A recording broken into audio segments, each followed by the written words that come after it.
गायत्री मंत्र एक ऐसा नाम जो हम में से ज़्यादातर लोगों ने, मुझे लगता है, बचपन से ही सुना है। इसे सबसे शक्तिशाली मंत्रों में से एक माना जाता है। सदियों से करोड़ों लोग इसे जपते आ रहे हैं। लेकिन क्या हम कभी एक पल रुककर सोचते हैं कि ये आखिर है क्या?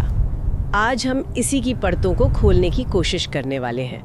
हमारे पास गुरुदेव श्री गोविंद शास्त्री जी का एक बहुत ही गहरा और कहना चाहिए कि सोचने पर मजबूर करने वाला लेख है। शीर्षक है गायत्री विमर्श। और ये विमर्श शब्द यहाँ बहुत महत्वपूर्ण है, क्योंकि शास्त्री जी इसमें कुछ ऐसे सवाल उठाते हैं जो हमारी कई पीढ़ियों से चली आ रही मान्यताओं को सीधी चुनौती देते हैं। बिल्कुल, आज की हमारी चर्चा का मकसद ही यही है। हम शास्त्री जी के उसी विश्लेषण के चश्मे से ये देखने की कोशिश करेंगे कि गायत्री की असल प्रकृति क्या है। क्या ये वाकई में एक मंत्र है जैसा हम सब मानते आए हैं, या ये एक देवी है जैसा हम तस्वीरों में देखते हैं, या फिर ये कुछ और ही है? हम उन तार्किक विरोधाभासों और रहस्यों को उजागर करेंगे जिनके जवाब, जैसा शास्त्री जी खुद कहते हैं, हमारे पूर्वजों ने भी हमें साफ साफ नहीं दिए। तो चलिए शास्त्री जी के तर्क के साथ ही शुरू करते हैं। वो कहते हैं कि किसी भी मंत्र को समझने से पहले हमें कविता के मूल को समझना होगा। वो कवि को सिर्फ शब्दों का जादूगर नहीं मानते, बल्कि एक वैज्ञानिक और एक दृष्टा मानते हैं। और यहीं वो वेद और सामान्य लोक भाषा के बीच एक बुनियादी फर्क बताते हैं, छंद। ये छंद आखिर है क्या? छंद को आप एक लयबद्ध अनुशासन कह सकती हैं। ये वो शैली है जो किसी भी साधारण कथन को ज्ञेय बना देती है, मतलब गाने योग्य। देखिए, सामान्य बातचीतियां, गद्य जो होता है वो एक समतल अवस्था में होता है। लेकिन जब भावनाएं बहुत तीव्र हो जाती हैं, चाहे वो बहुत ज्यादा खुशी की हो या गहरे दुख की, तो इंसान की आवाज, उसकी वाणी अपने आप एक लय में बंध जाती है। वो साधारण नहीं रह पाती, वो काव्य बन जाती है। यही अनुशासन छंद है। शास्त्री जी ने इसके दो बहुत ही अद्भुत उदाहरण दिए हैं जो इस बात को बिल्कुल साफ कर देते हैं। एक तरफ वेद का पहला गान, अग्नि मेले पुरोहितम। वे कहते हैं कि यह किसी ऋषि के मन में अग्नि के आविष्कार से जो एक चरम हर्ष और आश्चर्य पैदा हुआ, ये उसकी अभिव्यक्ति है। उस खोज का विस्मय इतना गहरा था कि उनके मुंह से जो शब्द निकले वो साधारण गद्य नहीं थे, वो एक संगीतमय छंद में ढल गए। और ठीक इसके उलट वो लोक काव्य का उदाहरण देते हैं। कहते हैं कि लोक में गेयता का जन्म अक्सर दुख से हुआ है। जैसे आदि कवि वाल्मीकि का वो प्रसिद्ध श्लोक मौनिषाद प्रतिष्ठाम त्वमगमा, यह तब निकला जब उन्होंने क्रौंच पक्षी के जोड़े में से एक को शिकारी के बाण से मरते देखा। उस करुणा और उस शोक की तीव्रता ने उनके मुंह से जो वाणी निकाली, वो एक श्राप होते हुए भी छंद में बंधी हुई थी। तो चाहे खुशी का चरम हो या दुख का, दोनों ही हाल में वाणी छंदबद्ध हो जाती है। और शास्त्री जी के अनुसार यही छंद या लयबंद अनुशासन, यही मंत्रों का मूल आधार है। उनका तर्क है कि जब किसी खास शब्द या ध्वनि को एक निश्चित लय, एक निश्चित छंद में बार बार दोहराया जाता है, तो ब्रह्मांड में फैली हुई जो निराकार शक्ति है, वो एक आकार लेने पर मजबूर हो जाती है। बिल्कुल। और इसी सिद्धांत के आधार पर कहा जाता है कि देवता मंत्र रूप होता है। इसे समझने के लिए उन्होंने एक बहुत दिलचस्प, मतलब आज के जमाने का उदाहरण दिया है। सोचिए, हर मशीन की अपनी एक खास लयबद्ध ध्वनि होती है। मोटरसाइकिल की आवाज अलग है, कार की अलग, पंखे की अलग, यहाँ तक कि घड़ी की टिक टिक भी अलग है। हाँ, हम सिर्फ उस ध्वनि को सुनकर पहचान लेते हैं कि कौन सी मशीन चल रही है। शास्त्री जी कहते हैं कि वही लयबद्ध ध्वनि उस यंत्र का छंद है। ठीक इसी तरह किसी मंत्र का छंद उस देवीय शक्ति की पहचान है। कह सकते हैं कि उसका फोन नंबर है। और ये छंद उस मंत्र की बाहरी असंगत ऊर्जाओं से रक्षा भी करता है। ठीक है, तो अगर छंद किसी मंत्र की शैली है, उसका अनुशासन है, तो यहीं पर शास्त्री जी वो सबसे बड़ा और बुनियादी सवाल उठाते हैं जो इस पूरे विमर्श का केंद्र है। गायत्री मंत्र है या छंद? वो कहते हैं कि कोई भी जानकार इससे छंद ही मानेगा। व्याकरण की दृष्टि से तो यह एक छंद ही है, फिर भी इसे मंत्र कहा जाता है। और बात यही नहीं रुकी, इसकी एक देवी के रूप में कल्पना कर ली गई, जिसका एक त्रिमुखी चित्र भी बना दिया गया। और एक छंद के इस मानवीकरण से, मतलब उसे देवी का रूप देने से, शास्त्री जी के अनुसार दो बहुत बड़े तार्किक विरोधाभास खड़े हो जाते हैं। और इन पे कोई ध्यान ही नहीं देता। पहला विरोधाभास क्या है? पहला विरोधाभास बहुत सीधा और गहरा है। अगर हम ये मान लें कि गायत्री एक देवी है, ठीक है, तो फिर उस गायत्री मंत्र का छंद क्या है? कोई भी चीज एक ही समय में स्वयं वस्तु भी हो और अपनी ही शैली यानी छंद भी हो, यह तार्किक रूप से असंभव है। यह तो ऐसा ही हुआ जैसे हम कहें कि चित्रकार और चित्रकला या कवि और कविता एक ही हैं। ये एक मूलभूत तार्किक गलती है। ये तो वाकई में सोचने वाली बात है। इसका मतलब तो ये हुआ कि हम किसी शैली की पूजा कर रहे हैं, किसी सत्ता की नहीं। लेकिन दूसरे प्रश्न पर आने से पहले क्या शास्त्री जी ये बताते हैं कि ये गलती हुई कैसे होगी? मतलब किसी ने तो पहली बार ये कल्पना की होगी। वे इसका एक संभावित कारण बताते हैं, उस पर हम आगे आएंगे। लेकिन पहले दूसरा विरोधाभास समझ लेते हैं जो और भी गहरा है।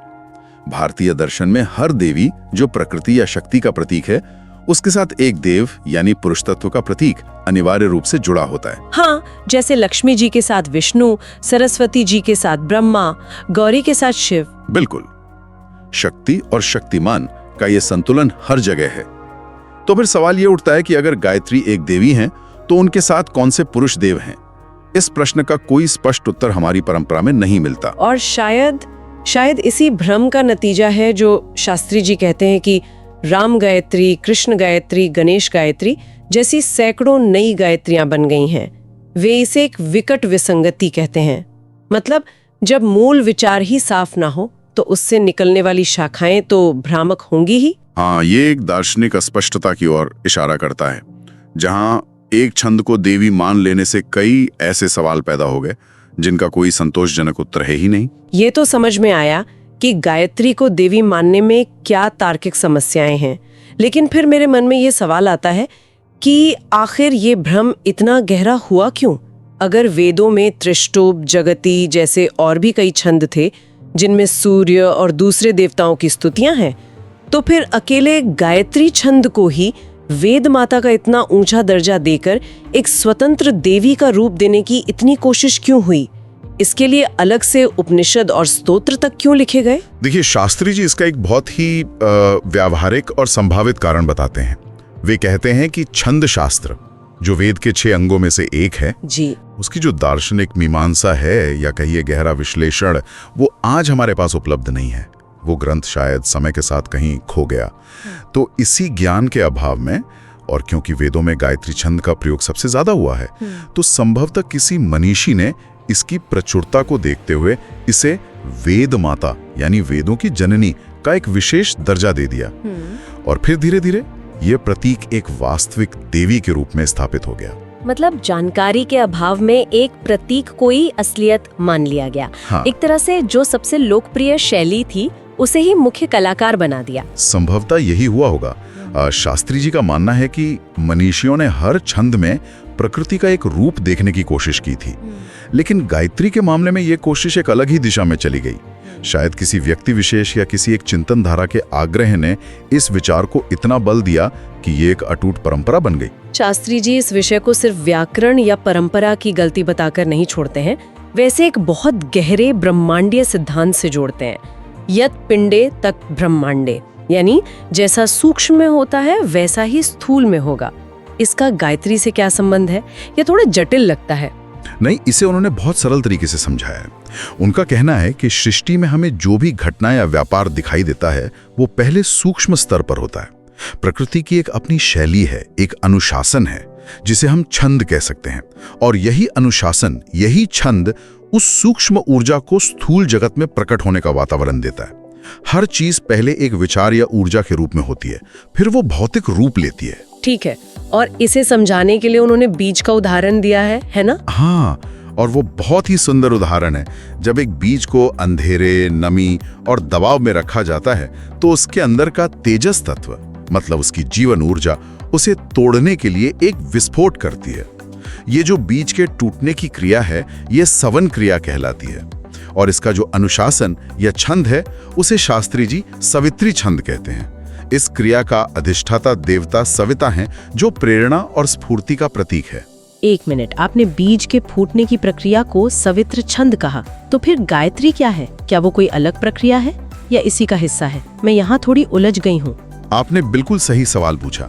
यहीं पर पूरा रहस्य खुलता है।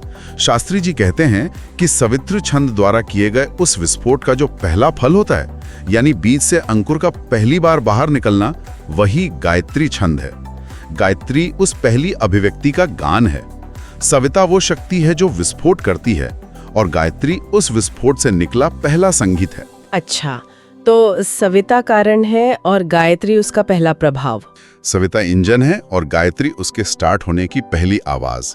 मतलब ये अलग अलग नहीं है, बल्कि एक ही प्रक्रिया के दो चरण हैं। बिल्कुल। उन्होंने गर्भ से शिशु के जन्म का भी उदाहरण दिया है। गर्भ से बालक के बाहर आने के लिए प्रकृति जो दबाव बनाती है, जो प्रक्रिया होती है, वो सवित्री है। और जन्म के बाद शिशु का जो पहला रुदन या गान है, वो गायत्री में होता है। इसीलिए कहते हैं कि गायत्री के गान के पीछे सविता की शक्ति हमेशा मौजूद रहती है। सविता धर्म और गायत्री धर्म एक साथ ही संभव है, जैसे एक बालक सजीव भी हो और तेजस्वी भी हो। ये तो गायत्री को देखने का एक बिल्कुल ही नया और वैज्ञानिक दृष्टिकोण है। ये किसी देवी की प्रार्थना से कहीं ज्यादा एक ब्रह्मांडीय प्रक्रिया को समझने जैसा है। यह नई समझ सामाजिक स्तर पर भी बहुत गहरे सवाल खड़े करती है। परंपरागत रूप से गायत्री मंत्र को केवल ब्राह्मण या द्विज वर्ग की धरोहर माना गया। इस पर शास्त्री जी का क्या कहना है? और इससे पहले कि हम आगे बढ़ें, क्या आप हमारे श्रोताओं के लिए द्विज शब्द का अर्थ स्पष्ट कर सकते हैं? जरूर। द्विज का शाब्दिक अर्थ है जिसका 2 बार जन्म हुआ हो। पहला जन्म माता के गर्भ से, जो भौतिक जन्म है, और दूसरा जन्म ज्ञान या संस्कार से, जब व्यक्ति शिक्षा दीक्षा ग्रहण करता है। तो परंपरागत रूप से ब्राह्मण, क्षत्रिय और वैश्य, इन 3 वर्णों को द्विज कहा जाता था। अब शास्त्री जी के दृष्टिकोण पर आते हैं। वे जाति और वर्ण में बहुत स्पष्ट अंतर करते हैं। उनके अनुसार जाति तो एक ही है, मनुष्य जाति, लेकिन ब्राह्मण, क्षत्रिय आदि वर्ण हैं, जो जन्म से नहीं बल्कि व्यक्ति के कर्म, गुण और स्वभाव से तय होते हैं। यह एक तरह से व्यक्ति की कर्म द्वारा अर्जित की गई विशेषता है। तो शास्त्री जी पूरी तरह से कर्म आधारित व्यवस्था की बात कर रहे हैं, जन्म आधारित नहीं। और उन्होंने इसे साबित करने के लिए विश्वामित्र का उदाहरण भी दिया है। जी, विश्वामित्र जन्म से क्षत्रिय वर्ण के थे, लेकिन उन्होंने अपनी कठोर तपस्या के बल पर ब्रह्मर्षि का पद प्राप्त किया। उन्होंने अपने कर्म से अपने वर्ण को बदला। शास्त्री जी कहते हैं कि यह दूसरी बात है कि ऋषि वशिष्ठ ने अपने व्यक्तिगत अहंकार के कारण शायद उन्हें वो सम्मान नहीं दिया, लेकिन विश्वामित्र ने यह पद अपनी योग्यता से कमाया था। समाज में हमेशा से यह मर्यादा रही है कि व्यक्ति क्रमिक रूप से आध्यात्मिक स्तरों को पार करता है। ये सामाजिक संरचना को देखने का एक बहुत ही प्रगतिशील तरीका है, और ये हमें शास्त्री जी के लेख के सबसे चौंकाने वाले हिस्से पर लाता है। वे लिखते हैं कि एक समय था जब उन्होंने स्वयं गायत्री के जप का विरोध और निषेध किया था। कोई व्यक्ति जो इस विषय का इतना गहरा अध्ययन कर चुका हो, वो ऐसा क्यों करेगा? और वे स्वयं स्पष्ट करते हैं कि ये किसी द्वेष या ईर्ष्या के कारण नहीं था। उनका कारण बहुत व्यवहारिक और आप कह सकते हैं कि आध्यात्मिक विज्ञान पर आधारित था। उन्होंने इसका विरोध आध्यात्मिक क्रमिकता की उपेक्षा के कारण किया था, यानी लोग बिना तैयारी के सीधे आखिरी सीढ़ी पर चढ़ने की कोशिश कर रहे थे। उनका तर्क क्या था? और जो उन्होंने वर्ण संकर और विचार संकर जैसे शब्दों का प्रयोग किया है, आज के संदर्भ में उसका क्या मतलब है? यही उनका मूल तर्क है। वे कहते हैं कि आज के युग में जहां वर्ण संकर मतलब सामाजिक मिश्रण और विचार संकर मतलब वैचारिक घालमेल का माहौल है, वहां शुद्ध सात्विक वृत्ति का व्यक्ति मिलना बहुत मुश्किल है। उनका मतलब यह था कि भले ही कोई व्यक्ति व्यक्तिगत रूप से सात्विक जीवन जी रहा हो, लेकिन वो जिस समाज में, जिस मीडिया में, जिस शोर में रहता है, उसका असर उसके मन और चेतना पर लगातार पड़ता है। ये पर्यावरण की संकरता है। और इसका गायत्री जप से क्या संबंध है? संबंध सीधा है। जैसा हमने पहले समझा, गायत्री का सीधा संबंध सविता के दिव्य तेज से है। शास्त्री जी का तर्क था कि उस दिव्य तेज को ग्रहण करने और उसे पचाने के लिए सिर्फ व्यक्तिगत शुद्धि काफी नहीं है, बल्कि एक सहायक, शांत और शुद्ध वातावरण भी चाहिए। अगर आपका आधार यानी आपका मन और आपका परिवेश ही स्थिर और शुद्ध नहीं है, तो उस पर दिव्य ज्ञान की इमारत कैसे खड़ी होगी? सविता का तेज ज्ञान का विषय केवल उनके लिए हो सकता है जो उस स्तर को प्राप्त कर चुके हैं। बिना तैयारी के उच्च स्तरीय साधना करना व्यर्थ ही नहीं बल्कि हानिकारक भी हो सकता है। शायद इसीलिए एक जिम्मेदार गुरु के तौर पर उन्होंने इसका निषेध किया होगा। तो उनका दृष्टिकोण एक डॉक्टर की तरह था, जो कहता है कि आप सीधे सबसे शक्तिशाली दवा नहीं ले सकते, पहले आपको अपनी सेहत को उस लायक बनाना होगा।